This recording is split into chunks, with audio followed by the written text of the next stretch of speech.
Okay, Rick, we're talking about what made you become a paleo keto devotee. Right now, real quick, I'm looking at this. Pennsylvania people know what the fuck this is, right? Wow, I fucking love it. I want to eat this right now. This is literally the devil in a plastic bag. Okay, this thing is 170 calories for 1/3 of this motherfucker. Excuse my language. Okay, this is literally 75 carbs in this devil's food cake. Right? This is why Americans are such fat, useless assholes. So basically, oh god, you're gonna eat the bird. All right. So what got you on the path of going keto with all this sugar, carbohydrate, carnage all around us every day, and we see the people who are the casualties of this with their fat asses. Oh, the fat bitch barmaid. The fat bitch Oh, here we go. Did not notice that my white beer was empty for like 10 minutes. Yo, the bitch The when Puerto Rican chick behind us that was frying the food, I had to say, hey, they're ready. This fucking bitch, I lasted fucking 4 times for the fucking beer from the fucking. Hey, let's focus.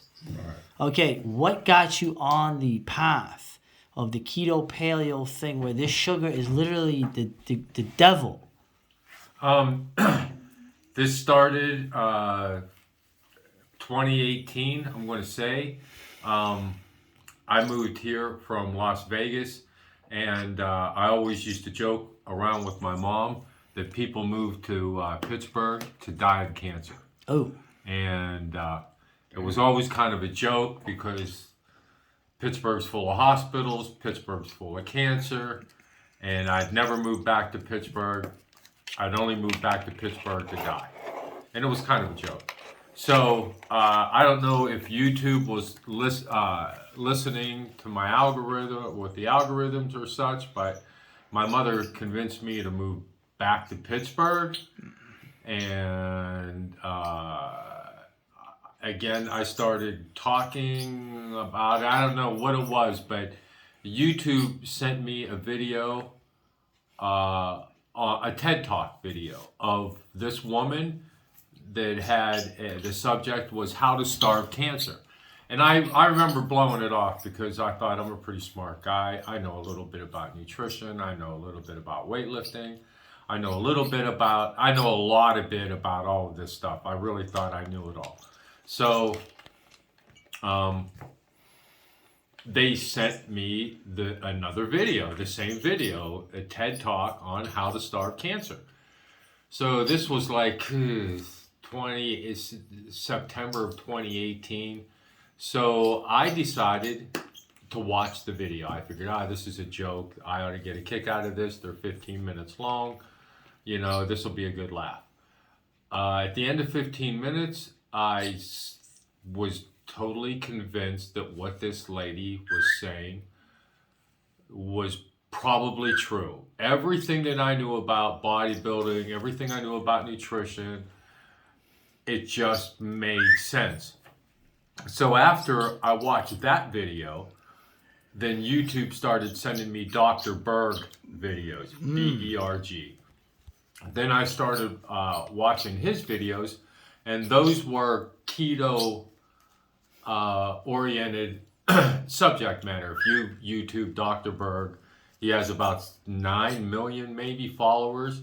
So I started watching Dr. Berg videos and keto videos, and I knew what keto was. It's short for ketosis. When I was bodybuilding, this is what bodybuilders wanted to get into. Back then, you would pee on a strip, ketone strip, and it would tell you if you were in ketosis or not. Oh God! But in the 80s, it was considered a dangerous thing to be in. Really? Yeah, you didn't want to be in keto, at least not on maybe in a professional level of bodybuilding, but your basic citizen or average Joe, we were always afraid to be in ketosis. We thought it was a bad thing in the 80s and 90s. But so I knew what keto was, and I started listening to Dr. Berg videos. When I put the lady's video from the TED Talks, and I can't remember her name, with the Dr. Berg videos, I was pretty much convinced that everything that I knew as a bodybuilder was exactly 180 degrees wrong. Oh, I mean, it was completely wrong. How many times a day you eat, how many carbohydrates you eat per day, because I was eating, I wasn't counting carbohydrates. I was eating 9,000 calories a day, all kinds of, a quart of ice cream, a pound of London broil, nah, London broils. a pound of pasta. I was eating every 2 hours. Yeah, you were saying you eat A gallon constantly. of skim milk. Did you used to drink a gallon of Yeah, skim it milk? used to be skim milk. Jesus.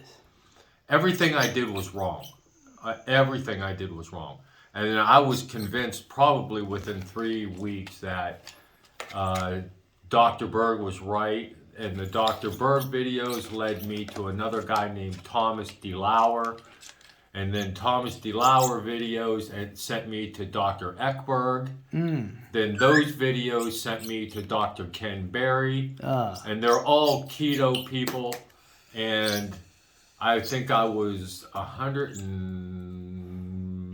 185 pounds in 2018. And I wore 34-inch pants, 34 waist pants, 34? Yeah, that's what I wear. Yeah, maybe 34.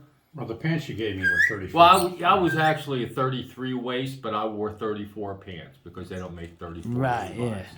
Or they don't make 33 Levi's. Levi's, So I wore, hey. yeah. So I wore 34 Levi's. In about 4 months, I was down to 170. And maybe 5 months, I was down to 165, Man. 167, and I was wearing my waist was 29 inches. I was wearing 30-inch waist Levi's. Damn. What's your height? 6 foot. Oh, you see, 6 yeah, foot. yeah. So 6 foot. 160 and 6 foot is regarded traditionally as the prime height and weight for a middleweight champion. Oh, okay. Yeah, but I was pretty fucking hungry at 165. Well, 165. That's You're part of the hungry. idea. is you Right. want this guy You're hungry so for the he's- title. He's this dude alive. That's right? right. Yeah, I mean, I was hungry. I mean, 167, I know it sounds like, 3 pounds, but 167, 168 is really like kind of like doable year round. I know people say you can't stay I was probably, I'm going to say 8% body fat, but then people will say if somebody says they're 8%, they're probably 10. So if I was between 8 and 10% body fat, a lot of people say that's not healthy to stay like that. You year got round. 5'3", like freaking 20-year-old girls who are like 167 pounds, 170 pounds. Yeah. Now Well, in this America country. I tell you what, I stayed. I'm going to tell you, I think I was at 8% at 167, and I could keep that all year round. Even though some would say, Dr. Berg, Thomas DeLauer, they would say it's not healthy. Or Greg Doucette would say that that's not healthy or impossible. People don't have the discipline. Well, you know what? People don't have the discipline. I had it. Yeah, most people aren't supposed to make it anyway. Right, yeah. Right. So, I mean, I'm not going to say I'm anything special, but I was, I have some kind of a background. It was a wannabe bodybuilder. But the discipline, I mean, I just did it. I mean, I used caffeine. Yeah. I mean, if I wasn't drinking coffee Thank God for caffeine. with butter Right. or ghee or MCT oil, then I was taking a 250 milligram caffeine pill that had MCT oil like, in it. Yeah, it's like Dennis, man. Dennis is like, oh, I take 400 milligrams of caffeine, then I lift. And he's like, Yeah. Dennis from The Man We Could. Dennis It Norton. works. Yeah. But you got to remember, caffeine has a half-life of 6 hours. So every 6 hours, it gets cut in half. So if you, and this is why I didn't take 2 pills and have 500 milligrams of caffeine, or this is why I don't drink a whole pot of coffee. Because if you take in 200 milligrams of caffeine, 2 cups of coffee, 6 hours later, it's 100. milligrams is still in your system. 6 hours after that, it's still 50 milligrams. And then 6 hours after that, it's 25. So literally 18 hours later, you still have 25 milligrams of coffee in your system. If you were to take 400, you'd have to cut that in half, cut it in half. Yeah. You would have too much caffeine in your system to get. Too much this dude, for this guy right here, there's no too much caffeine for this dude. This guy's, that's like his 5th cup of coffee today. Yeah, so in order to sleep well and to recuperate, remember that caffeine has a half-life of 6 hours. Oh, sleep cucks. Anyway, all right, so that was cool, man. That was interesting. Do you have any message for America with all the carbs? You see the casualties of the carbs every day across Stop fucking eating. You don't have to eat. You're not going to die. Stop eating. Just don't eat. How are you going to help the economy if you don't buy food? Save your money. Buy a Harley. Don't eat. That's it. You know, you'll be able to afford a hooker. You'll be able to take out a stripper. Right. You know, save your money. Don't eat. Also, you gotta fit into those 30-inch waist pants. You gotta tell the women that too, because they're even fatter than not that I care about the dudes, but like the women. Well, the crack whore that was the backup waitress. Here we go. She wasn't overweight. No, she wasn't. Right? No. Right. And she was good at her job. Right, exactly. Oh, date a stripper. Strippers have to look good or they won't make money. That's right. So they're hot. That's a meritocracy right there. So there you go. Save your money and date a stripper. Thank God for these late boomers, man. They're the best. They're the only hope we have. All right, later.